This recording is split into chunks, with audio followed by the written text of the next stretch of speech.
So this is the second talk that I'm giving here during the visit. And this is going to be a talk on, we called each other to make sure we matched.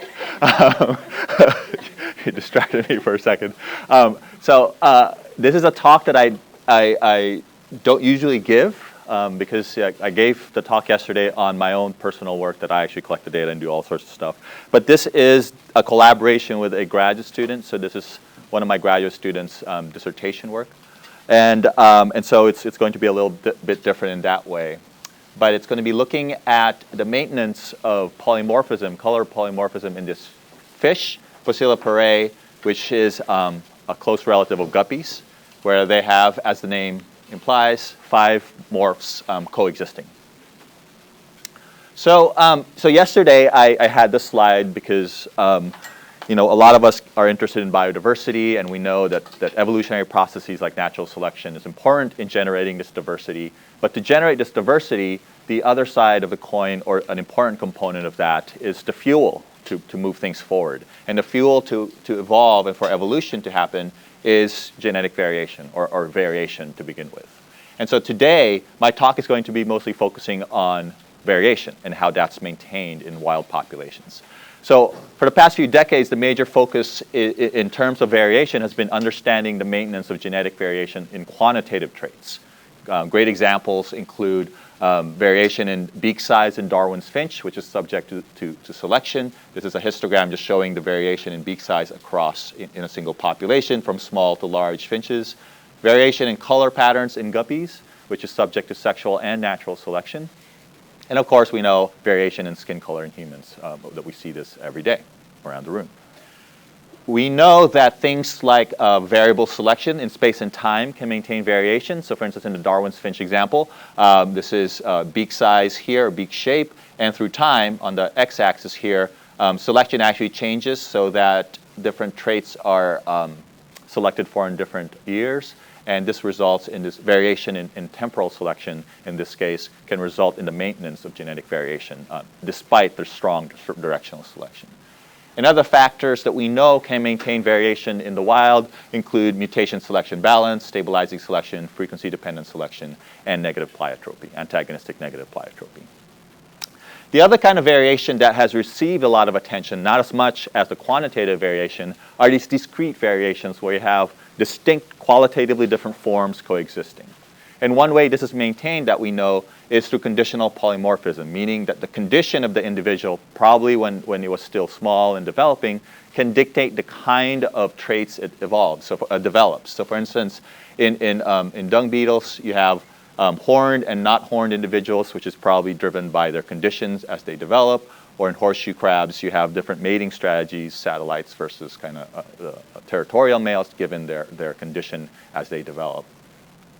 Another kind of discrete variation that has received a lot of attention are genetically based polymorphisms. These are polymorphisms where it has a complete genetic basis. It's not necessarily due to condition. Here are 3 of probably the most famous examples that we know in nature. The alpha, beta, and gamma males of marine isopods, the orange, blue, yellow lizards here in the coastal California, the rock, paper, scissors games.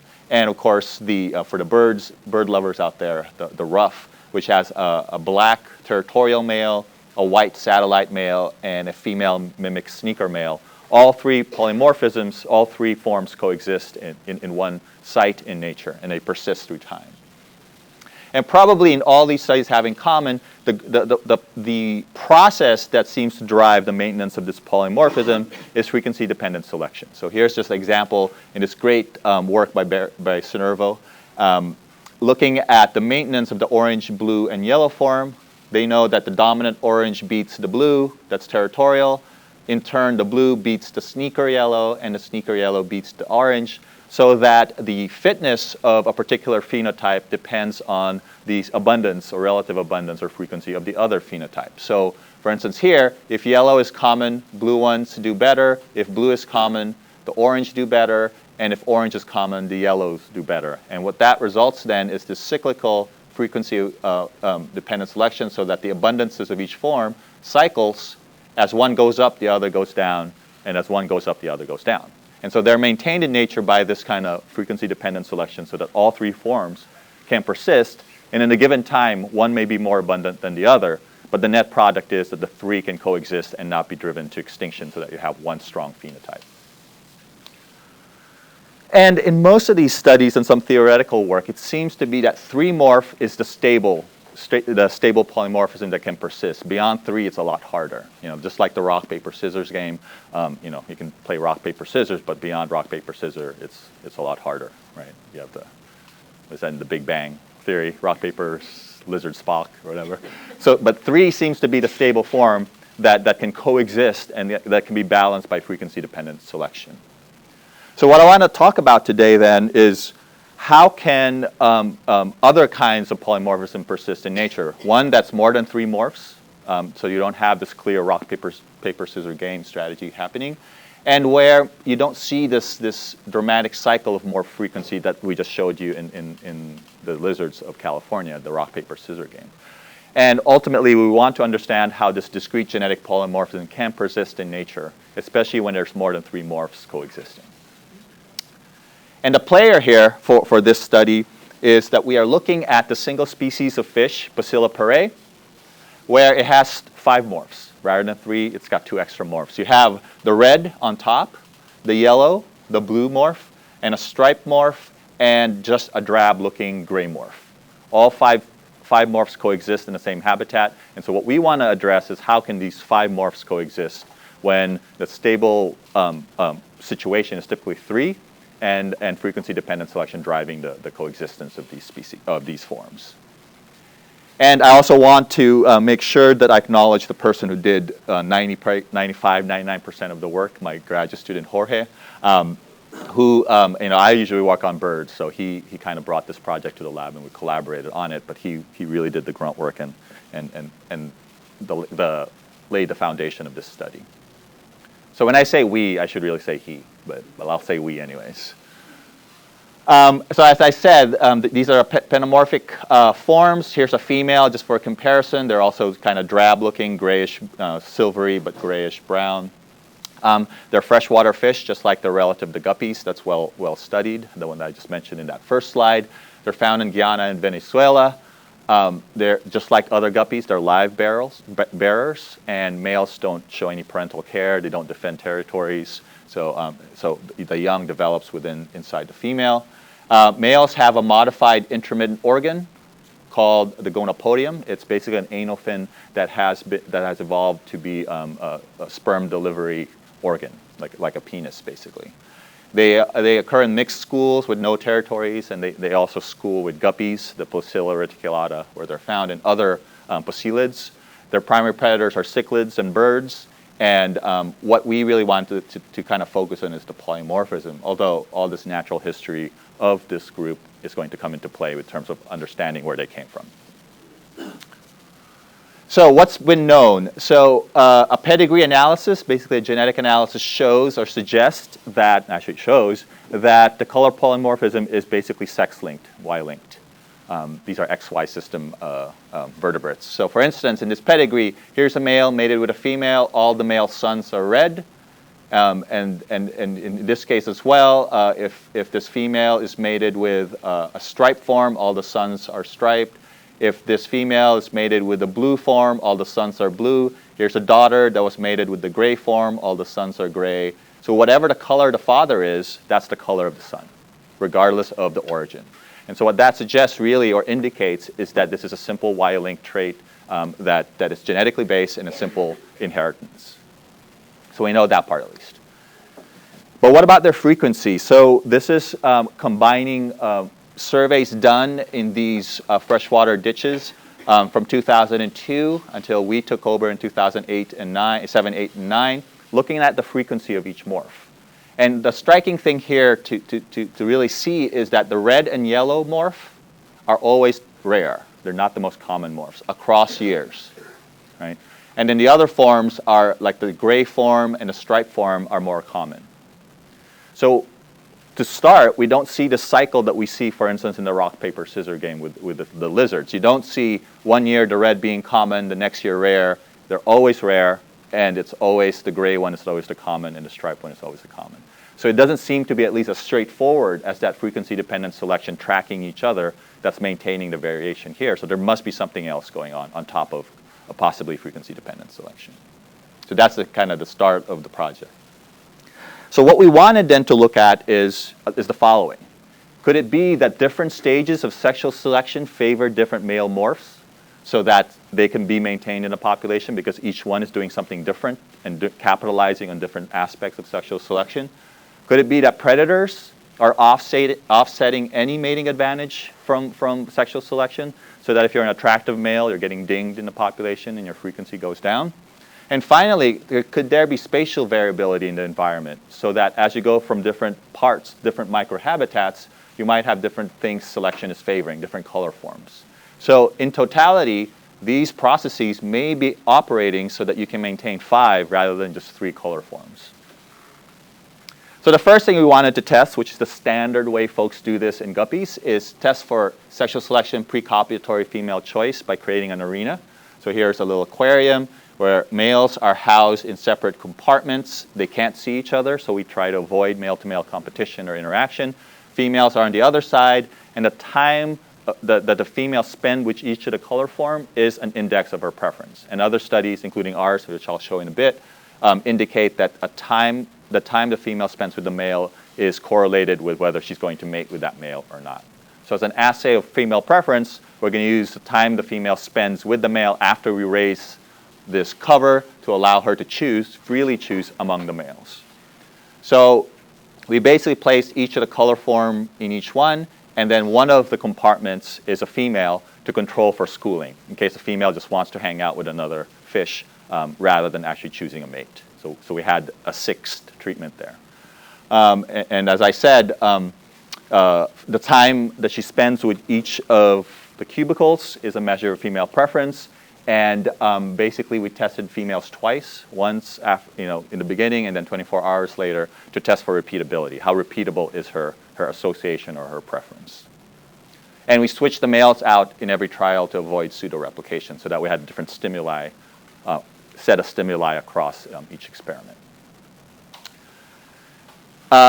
What I forgot to mention is we sampled fish from the western and eastern side of this big river in Guyana, the Marara River. And so for now, I'm just going to split the west and east, but what you can see is the west and east are essentially doing the same thing. On the y-axis is the association time, which is an assay of female preference. And here are the gray male, the Immaculata, the gray male, Parade, the striped male, and then blue, red, and yellow males. And what you can clearly see here is that females spend a lot of time with red males. Seems to be a strong preference for red males. And then blue, striped, and yellow is the next, and then they least preferred that gray, drab-looking male. They didn't spend much time with them. But that analysis, just taking means and comparing mean time, doesn't really capture the variation among females in terms of their mating preference. So the alternative is we did this compositional analysis. This is kind of like a discriminant function analysis or a phylogeny, clustering individuals based on their similarities. And when we do this, we essentially recover 3 groups of females: those that have really strong preference for red, those that had strong preference for both red and yellow, and those that are a little bit variable in their preference, where some females preferred red, yellow, and blue, some preferred blue over red, some red over blue, red over the stripe form over red, and yellow over red. So this one is the variable group here to your left, and then the other 2 are more consistent preference for red or yellow. And a measure of repeatability, basically comparing the association between the first test and the second test. It's not perfect, but it's statistically significant that there's repeatability in mate choice in terms of whether they chose the same kinds of male 24 hours later. There's a little bit of repeatability. So given that red males are really preferred and yellow males seems to be also preferred, you would think that they would be the most common form in the population. Right? They have a big mating advantage. They should be the ones that are, maybe eventually fixed in the population. But as our survey says, that covers almost basically nearly a decade, about 8-7 years, red and yellow males are always the rarest form. So there's something else that's going on then that's maybe keeping them rare, even though they have a pretty significant mating advantage. And so the next part is we wanted to see what predators are doing. That maybe that these red and yellow males have a mating advantage, but they have a huge disadvantage if predators also prefer them. So we ran the same experiment with the exception that rather than putting a female in this big compartment of choice, we put a predator and allowed the predator to interact with the males, and no guppy or no prey, no fish was harmed during this experiment. They couldn't get to it, but the time that the predator spends with that male is likewise an assay of their preference for that prey item. And as a control, we also included a guppy, the closely related species that it coexists with, because guppies are also common in this water, and so that kind of at least addresses the abundance that predators might be going after the most abundant prey, not necessarily the color. So we did the same experiment, and we ran the same compositional analysis. And with predators, it's a lot cleaner or clearer than with females. Pretty much, the predators really had strong preferences for red and yellow males. And this one's yellow and guppies, which is orange males. So what we were finding basically is that predators had a strong affinity, or at least a strong bias towards trying to go after red, yellow males and guppies, right?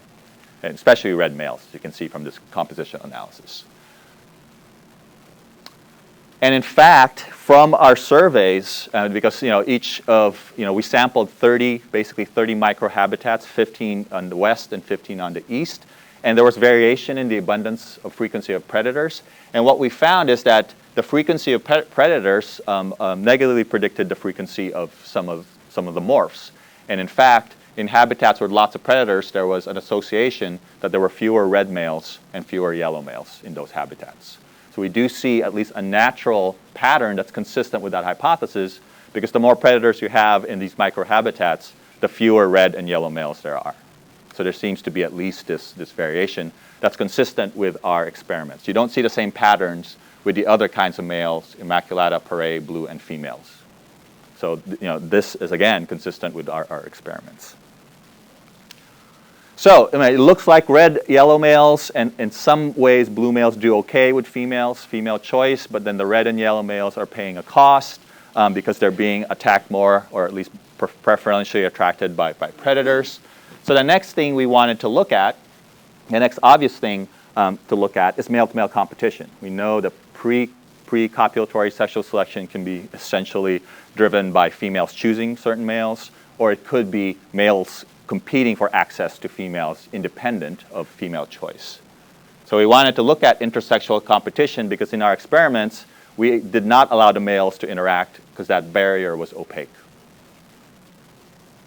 In this case, since we wanted to really see what males are doing, rather than offering females all of the males simultaneously, we paired males, so we did pairwise tests, so that the drab Immaculata form versus the striped form versus the blue form, red form, yellow form, and so forth. We did everybody pairwise of 15 trials each, repeated 15 times, and basically asked the same questions for now, whether we see the same pattern that we saw when females were allowed to choose among all males, that they're preferring certain males when just given the dyad choice, the pair choice.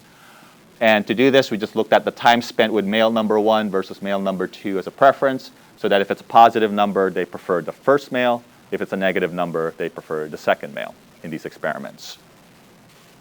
So here's the result. This is the gray male versus the striped male, negative 0.65, so that means they preferred the striped male, they preferred the blue male, the red male, and the yellow male, which was not surprising because in our previous trials, they did not really prefer that gray form. Likewise, if it's a striped form, the red males are preferred more. There's no statistical difference between the yellow and the blue. And with the blue, they preferred the yellow more, and with the red, it's not statistically different, so the red and the yellow. So basically, the general pattern holds. There might be a little bit of a difference because they're only being allowed to choose between the two. But red and yellow, and in some case blue, stands out to be the preferred ones, just like when they were allowed to choose among all 5. So then, to get at a male-to-male interaction, we lifted the barrier that separated the males, that opaque barrier, so now they can interact and do whatever they do as males would do. And we ran this for 10 minutes, and what we saw were either physical attacks when males would actually go after and bite the caudal fin, or circular fights when males would start chasing each other in a circular way and ascend the water column. And so we did the same trial. We lost a few individuals here, so the gray form was harder to get later on, but we lost a few there. But for the most part, we did 15 or 10 trials to repeat this, to look at what males are doing. And here's what we saw. So first, on the y-axis here is the rate that a male form performs an aggressive attack or chase. And the key thing you can see here is that the gray form never initiates any aggressive interactions, while the striped form and the yellow form were the ones that often initiated these interactions. And in terms of who got the brunt of this aggression received, the blue form, which was not very aggressive, really received a lot of these attacks, as well as the red and the yellow. And the aggressive form significantly had fewer attacks, as well as that gray form. And that story will unfold in the next few slides, right? Why they're not being attacked. So given that a female can see these interactions, these fighting between males, do they change their preference if they were allowed to see the fight? So in other words, we measured who the female preferred before the males were allowed to interact, and then after they were allowed to interact. So we can see a before and after to understand, or at least to get at, whether females are switching their preference after they see these battles between males. Again, association time as index of preference. We ran this for 10 minutes. And here's what we see. So I'll walk you through this.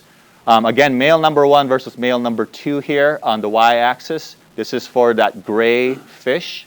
They're all negative numbers, so they always preferred male number 2. And that means then that when a gray form fought with a striped, a blue, a red, or a yellow, they always preferred the other ones. They never preferred the gray ones. Okay? Likewise, with the striped form, the red was preferred, and then with the blue and yellow, there was pretty much a 50-50. There was really no strong preference, but the red was really preferred. With the blue form here, the red and the yellow do better, but especially the yellow, and with the red form here, the red does better, right? So then what happens after females can see this battle and they duke it out? With the gray form, it didn't change the preference because the gray ones were never really the ones that were initiating the attacks. But with this aggressive form, what happens is they become the attractive one. Females then start spending time with them. When they fight with the blue, red, and the yellow, it's not statistically significant, but the direction is the other way. Likewise, the blue that was attractive all of a sudden was less attractive after it got after it got beaten up, right? With the red and the yellow, and then with the red one, we also see a change, but not statistically significant, just towards the direction. So what this suggests, what this experiment shows, is basically that females, after seeing some of these interactions, may change their preference, and it is in a direction that we expect because these males are the aggressive form. So the last thing we wanted to do, or one of the last things we wanted to do then, is lift the barrier to actually see what happens. Now all 3 players are allowed to interact. The 2 males that were aggressively interacting and now competing over the females in the presence of each male. So now we can really see the copulation. And remember, as I mentioned, males have a gonopodium, an external organ for intermittent organ, so that we can actually see a male trying to copulate and insert its gonopodium into a female. And whenever a male does that, we consider that a copulation success or a mating success. So we did the same thing. We looked at first what's going on with these males now in the physical presence of females. And basically the patterns remained the same. You know, the striped form, now looking at the gray bars, initiated a lot of the fights. The yellow form initiated a lot of the fights. The red initiated some of it. And the blue and the gray form rarely initiated the fights. But now when they're allowed to interact, the striped forms were really left alone. They were the aggressors. And the other 2, the blue and the red form, were being attacked more. The yellow form, not so much. And now the gray form is being attacked because now they're actually really physically competing for access to females. And what happens here then is the copulation. And as you can see here, the striped form is now actually having a little bit of success in copulations. The blue forms, not so much because they're the ones that are being bullied. The red is getting some mating because that's the attractive form. The yellow is somewhere in between because it's doing both the aggression and both being attractive to females. And this gray form is actually getting a few copulations, and I'll show you we'll have a little bit of data to see what they're doing and how they're doing that. So far, I think what's going on is the following. These males are pretty much attractive. These are attractive. The yellow ones are attractive and somewhat aggressive. The blue form is somewhat attractive. We have some females choosing them, and sometimes they're attractive. And then finally, the striped form is an aggressive form, and looks like that's what they do, and that's their mating strategy to gain access to female, is actually physically getting to the female first and preventing males from getting to them, or altering female preference because the female saw the fights. So what's going on with this gray one? And with the gray one, we wanted to test the hypothesis that maybe it's post-copulatory sexual selection. Sperm competition is rampant in live-bearing fish and in many organisms. So maybe these gray forms specialize in a strategy where they just try to inseminate the female and allow sperm competition to happen. So first, we wanted to look at their differences in body size. Here's total length on the y-axis. Again, the gray form, striped form, blue, red, and yellow. The most obvious thing to see is that the striped form, the aggressive form, is bigger than everybody else, and the gray form is smaller than everybody else. Okay? And that makes some sense with the aggressive form being the biggest. He can pretty much bully all the other fish. And then this form here is the least aggressive, and that's the one that's being bullied or not being bullied. When we looked at investment in testes, this is absolute investment in testes, it's absolute mass. So we didn't control for body size and just looked at the mass of testes. It looks like the tiniest of the fish, the gray form, has the heaviest or the biggest investment in testes, consistent with the idea that they may be using a sperm competition strategy. They're investing in the production of sperm by investing in bigger testes. And this is not relative testes size, this is absolute. So these smaller males have relatively bigger testes than even the big aggressive form. When we actually look at the sperm themselves, this is a typical sperm here. It has a head, a midpiece, and a tail. And clearly the tail is for swimming. The head has the nuclei, and then the midpiece has mitochondria. So clearly the important pieces here would be the tail for swimming and the midpiece for energy. But the key thing here that you see is that there's not much of a difference in head and midpiece, although there's some statistical difference. But the big difference that we see is that the gray form, as well as the yellow form, but the gray form for sure, has relatively longer tail or flagellum than the other forms. So not only are they investing differently in testes, in the gonads, but their sperm seems to be also different. We started doing some experiments, allowing the sperm to swim and see how fast they swim, and allowing them to stay in a beaker to see how long they stayed, but we never finished those experiments. That was in collaboration with Scott Pitnick, who works on sperm. We don't know exactly what this means yet, except that at least it's consistent with the idea that they may have differences in swimming ability because it's a different investment in different sperm morphology. So the other thing then we wanted to see is how are these fish investing in terms of their ways of attracting or gaining access to females. So one strategy clearly is to court, to sort of just dance around females and entice them to mate with them. And so this is the proportion of their mating behavior in which they court. So basically you can see here that the blue males, red males, yellow males, and the striped form invest a bit in courtships, while the gray form barely invest in courtships. And the alternative is sneak attempts, where they just don't even wait for the female and just try to inseminate females by just going up to them and inserting their intermittent organ, their gonopodia. And as you can see, probably the most striking pattern is this gray form predominantly just tries to do a sneak copulation. Everybody else tries it as well, but not to the same extent that these gray males are doing it. And probably more importantly, when they incorporate these kinds of behavior, how often, what is the proportion of these events are successful in terms of copulation? And the most obvious one to see here, that the only time these gray males are successful is when they do a sneak copulation attempt and not during courtship. Likewise, the other males do a lot better with the courtship and not so well when they try to do the sneaker male strategy. So this points then to the idea that this gray, drab-looking male is a sneaker. They don't invest in colorful traits that are attractive to females, and what they do is they sneak. And they invest more in post-copulatory sexual selection, sperm competition, by having bigger gonads, bigger reproductive investment in terms of their gametes, as well as different morphology in their sperm. So we have attractive males, aggressive males, and then the sneaker males, and then various combinations of each. And so we were left with the blue, kind of unsure what's going on with blue males. They're kind of attractive, they're not aggressive, so what else can they be doing? And so we kind of tried to figure this out and started scratching our heads.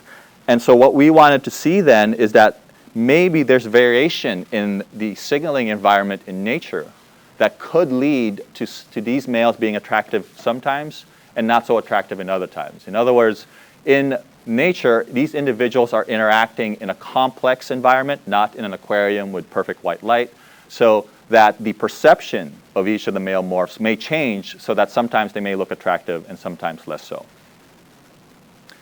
And this is kind of the working model that most folks who study visual ecology use. So basically, you have a male signaling to a female here. Just in this example, the red males. Here's the female observing, and here's an eavesdropper, the cichlid.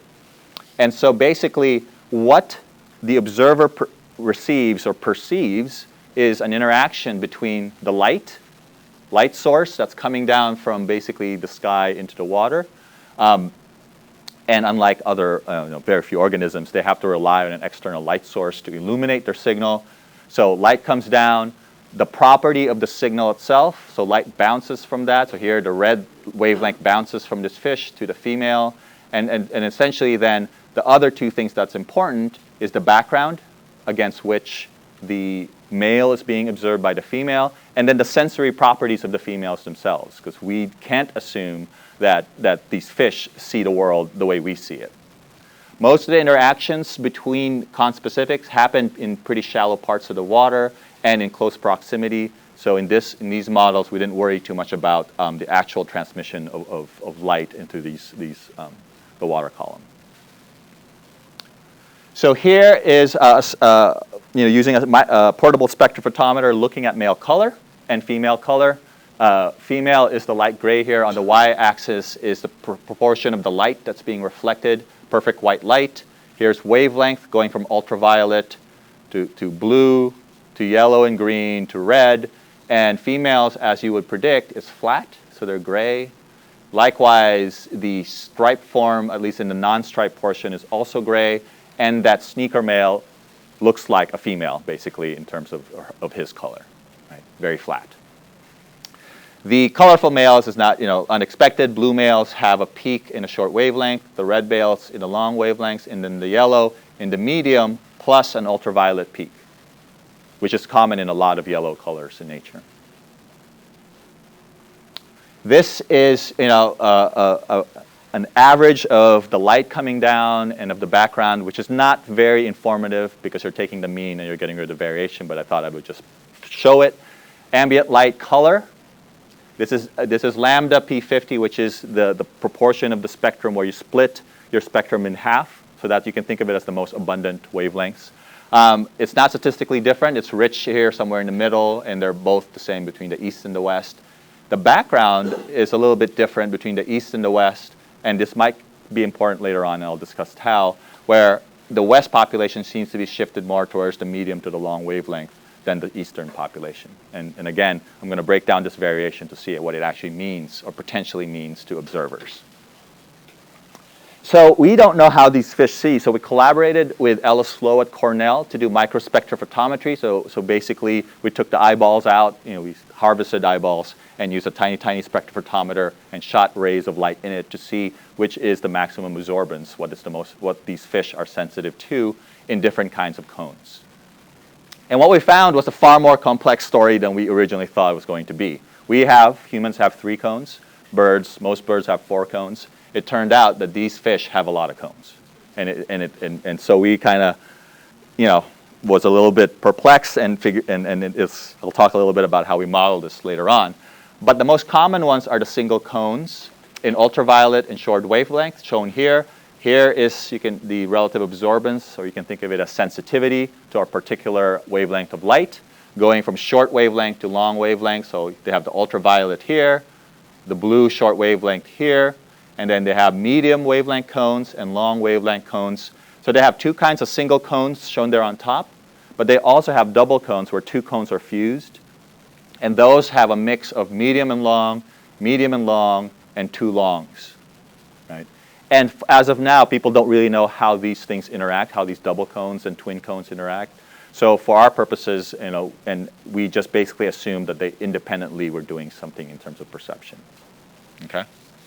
The variation, we only did 10 females and 2 males per each form, so we couldn't do a statistical test to show if certain forms or females were more biased, because not everybody had all these sets of cones. At most, they had 6 kinds of cones for each individual.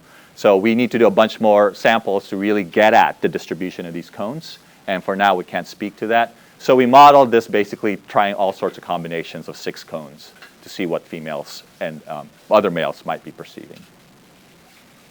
And again, right, so we measured the light coming down, the background with a spectrophotometer, the male with a spectrophotometer, and now we know what the sensory parameters of females are, and we modeled it using a hexachromatic vision, so 6 cones.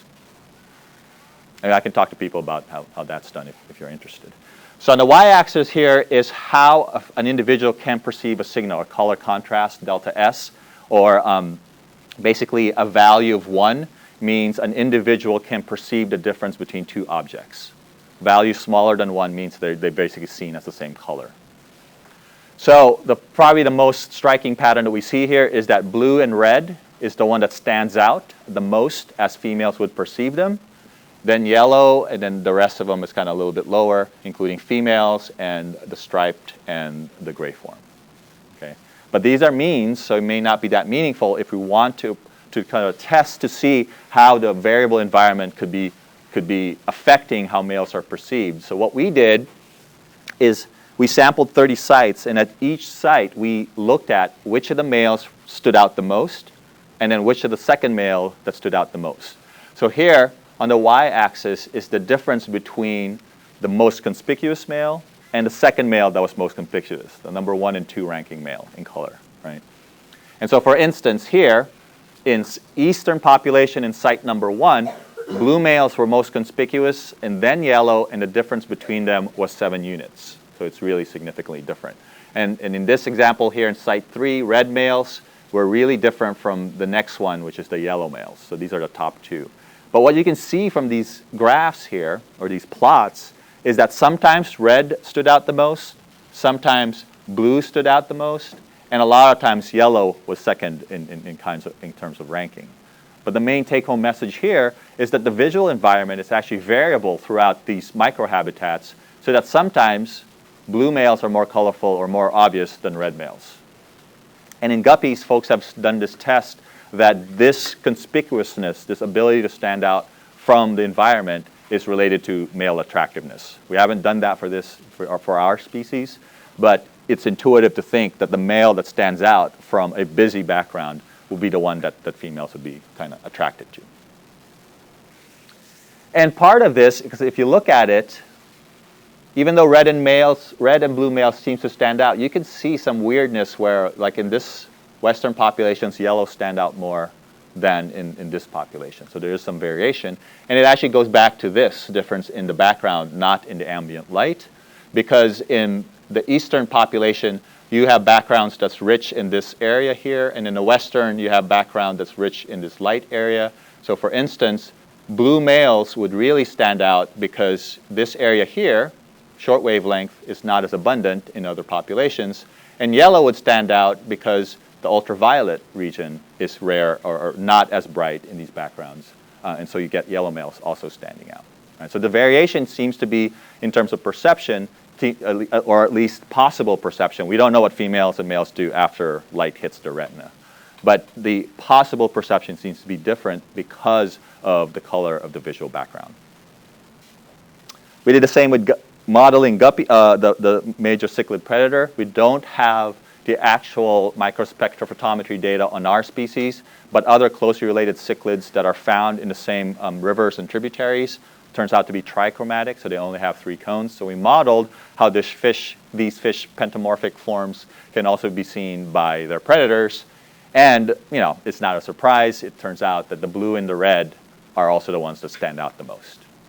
So in some ways, the sensory parameters seem to not matter as much. There's just subtle differences between the two. So even in our fish, when we when we do different combinations of hexachromatic, pentachromatic, tetrachromatic, the pattern seems to be very, very robust and similar in that the blue and the red stand out, and even to predators, the blue and the red stand out. So I think what's going on here is basically a very complex process where you have different males doing different kinds of things, where you have courting males that are attractive, courting and aggressive males that are also attractive and aggressive, pretty much aggressive males that specialize in male-to-male competition as a way to access females. And then you have possibly these blue males that may not be attractive under perfect conditions, but if you have spatial variation in microhabitat, they can be attractive in other times, and maybe that can allow them to be attractive to females and persist in a population. And finally, sneaker males. And so what we think is going on here is that there's a complex interaction between natural selection, predators, sexual selection, different levels, post-copulatory, pre-copulatory, intrasexual, intersexual, in a spatially variable environment that allows the maintenance of these forms. When you don't see this classic fluctuation of frequencies through time, and it's maybe they're being maintained because the environment is very variable throughout. So this is a spatial kind of thing. We haven't ruled out temporal variation because we've only looked at the surveys for like 7 or 8 years, but maybe if we allowed it, we kept on going, that we will actually see more of the typical frequency-dependent selection going. But for at least those 7 to 8 years, we don't seem to see that same pattern. And so we're still working with this. My grad student is now a postdoc, but we still want to collaborate and actually do big mesocosm experiments where we'll put big cattle troughs and actually measure fitness more directly by looking at reproductive success rather than just mating success. So, of course, we want to acknowledge funding. National Science Foundation funded some of this work. Both Syracuse and now Miami is funding some of this work. And of course, I want to point out that this is Jorge's dissertation project, so this is really his piece of work. We had undergrads helping. Dan Baldassari, who actually was my undergrad, went to Cornell and is now my postdoc. So there's a little bit of a inbreeding going on there. But if you have a good student, you want to keep them. And Cynthia helped in the field, and then Ellis, who helped with the microspectrometry data. And with that, I'll take questions.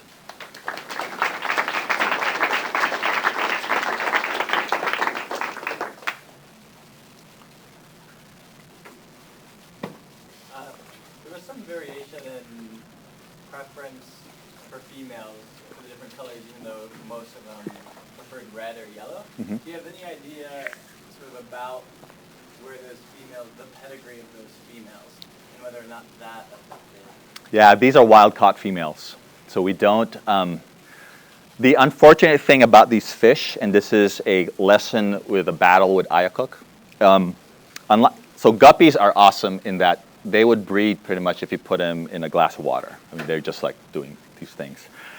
These guys like kind of dirtyish, a little bit dirty water. And so when we actually kept them in the lab, we can keep them for a generation or two, but they die because we keep it too clean.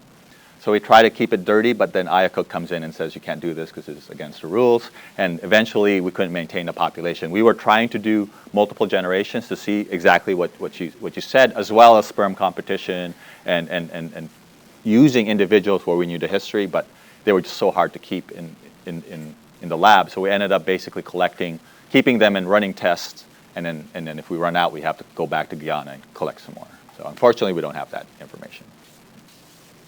Yeah. So is there any evidence that female choice itself being affected by the presence of predators? Like thinking that all of the male progeny of that female and No. the yellow or the red will be at risk of predators? Yeah, in this system, we don't have that evidence. In guppies, there is. So for instance, high predation areas, females actually start preferring less colorful males. I would assume it would be very similar. And that probably then adds to red males not being attractive. But yeah, the short answer is we don't have the data for this species, but it is true for other closely related fish species. Yeah. So I have two questions. The first of which is, are there enormous differences in turbidity in the Demerara River as to whether it's just rain or in the dry season? Yes, there is. So that's going to change the background and affect visibility. Exactly. The second question is whether you know if there are any physiological costs of producing these different color morphs. Mm-hmm. So with the second one, it's easier to answer. We don't know. So we don't know. We know the blue is more of a structural color, and the yellows and reds are more of a pigment base that probably has to be ingested, just like in guppies. They have to ingest carotenoids to produce it, so I would imagine there would be physiological costs. But for this species, we don't know. But for guppies, we do know.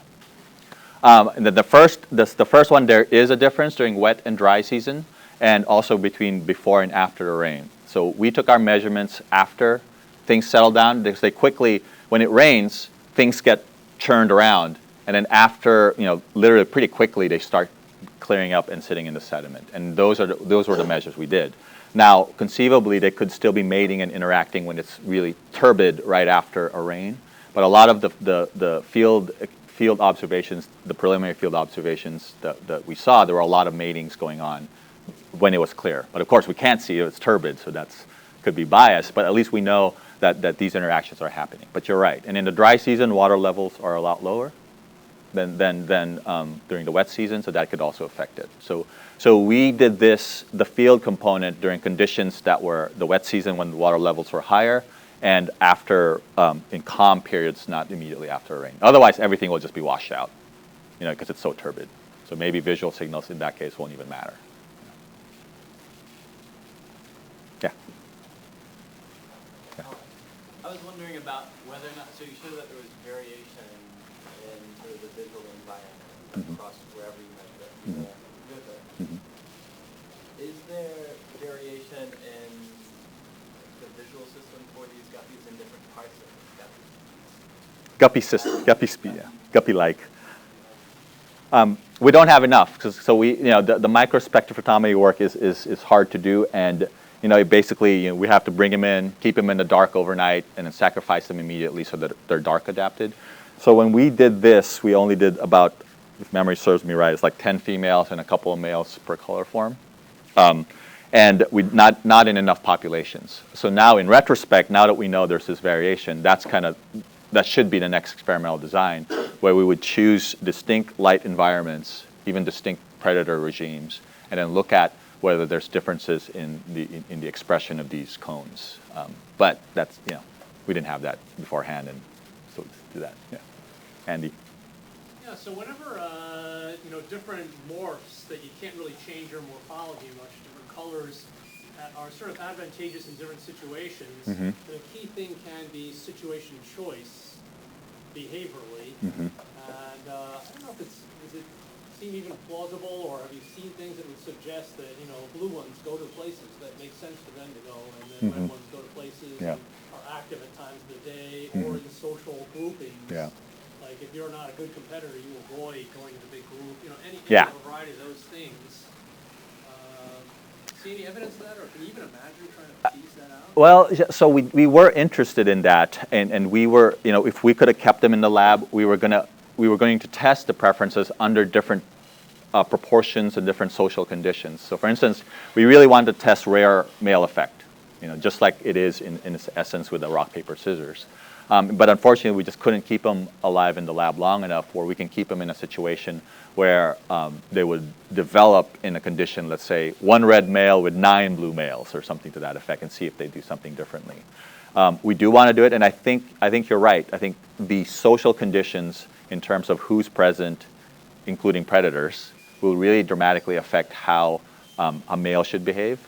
And there could be microhabitat choice where, conceivably blue males would seek out habitats that will make them look good, or red males would seek out habitats with fewer predators. That's absolutely conceivable in this case as well. But we don't know yet. We don't really know. There's not much known. In guppies, there is some of that information, like the rare male effect. The rare color forms do better, but also there's the selection against familiar males. Females would tend to prefer to mate with unfamiliar males. So there seems to be a lot of social cues and social interactions mediating what males would do and what females do. And I could totally see it happening here, but we haven't been able to tease it apart. But I think if we can raise them in multiple generations, we can start teasing those apart. Presence with predators, no predators, abundant in one form and another, and so forth. So we'd be awesome if we could, but we haven't.